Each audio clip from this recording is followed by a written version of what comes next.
Күн жарық болсын. Сіздермен бірге сіз білесіз бе айдары. Қазақ тіліндегі місе сөзі адамның қанағат деңгейін білдіретін ең мағыналы сөздердің бірі. Ол көбіне місе тұту тіркесі арқылы қолданылады.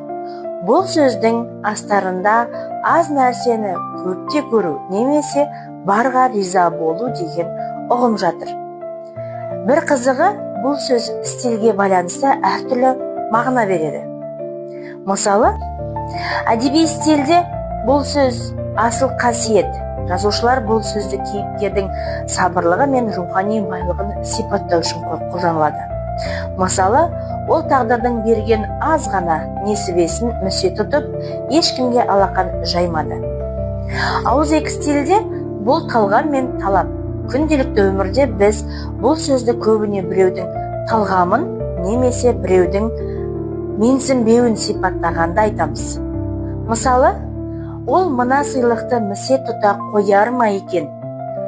Бұдан қымбатын іздеп жүреді ғой. Місе сөзі этимологиялық тұрғыдан өлшем, мөлшер деген мағынаға жақын. Яғни, адамның өз ішкі өлшеміне бір нәрсені лайықты деп санауы.